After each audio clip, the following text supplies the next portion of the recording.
2NURFM, a broadcast service of the University of Newcastle. Great to have in the studio this morning Associate Professor Jim Joes from the Newcastle Business School. And we were talking a little while ago about the ransomware. You actually got stung by the ransomware. Good morning. Yeah, good morning, Todd. Yes, it was one of those moments when I opened an email thinking it was from somebody that I knew, and it turned out that it wasn't. And I didn't realise what had happened. And it was a couple of weeks went by, and then I couldn't get into certain files.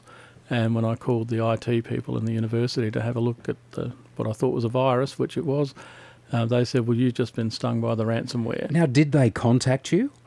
No. So you didn't get a little message appear on your screen going, Jim, give us 10,000? No, the IT people explained what it was all How it about. would work. And basically said, I hope you have your files backed up. Well, most of them were, but there were a few that I've discovered since that weren't backed up at the time. But it was a salutary lesson in being very careful about what you open. Did you say a rude word? Oh, I said several words. I know, it's terrible, isn't it? And we know, and the minute something goes, we always know we should back up everything, and then we go, I'll get around to it tomorrow. But what happens tomorrow morning, that's when something goes wrong, and and then someone will come along and go, did you back it up? You don't want to hear that. No. You don't want to hear that. All right, lots making news in the world of politics. Double disillusion, and the possibility it may happen. First things first, the possibility of the May budget being brought forward. What do you think the chances of that happening are, and is it unusual for a budget to be brought forward?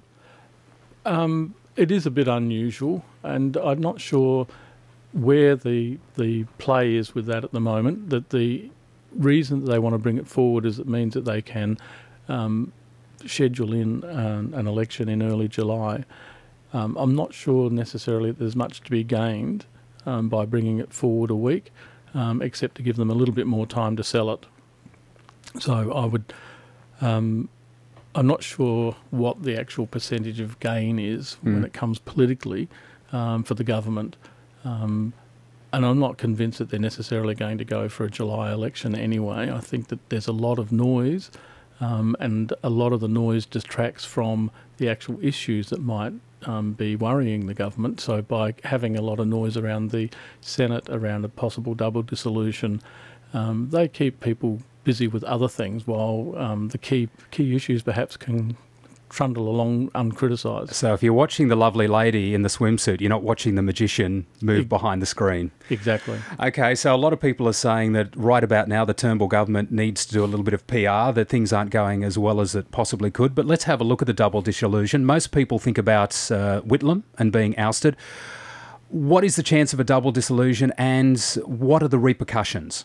Well, we've had a few double dissolutions, but and the chance of one happening, I think it's probably, there's about a 40% chance at present. That's a sort of guesstimate at this stage. Still a decent number though, isn't it? Yeah, but the government is not guaranteed to get the gains that it is perhaps that its opposition is talking about. It's the opposition is saying, the government wants to do this because it's going to get control of the Senate.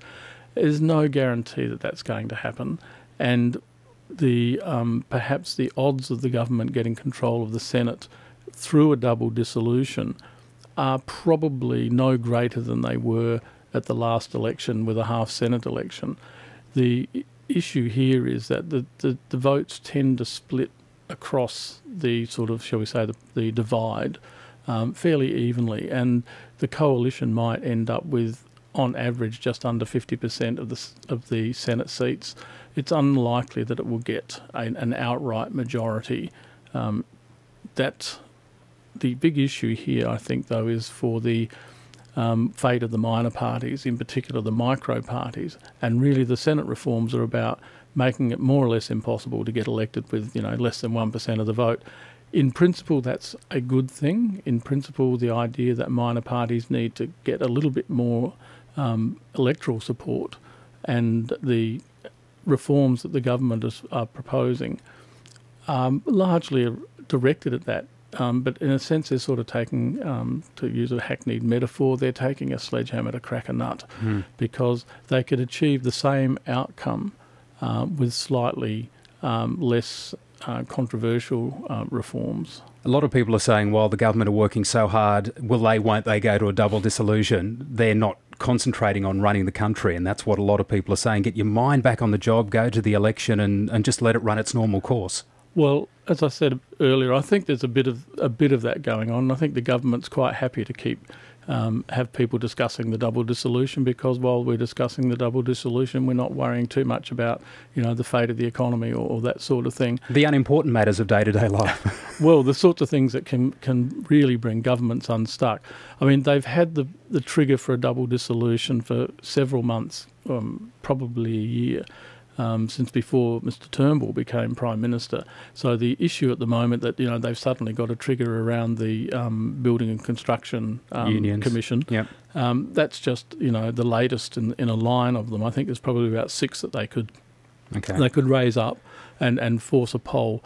But I think that the coalition is probably best served, whether they'll pursue this or not is another matter, best served to bed down the budget, make sure that the budget is not a horror budget as per the previous government, get that in place, get some popular support with the general public, and then go to the polls. Whether they do a double dissolution or not is really neither here nor there. There will be an election come September, maybe a bit earlier.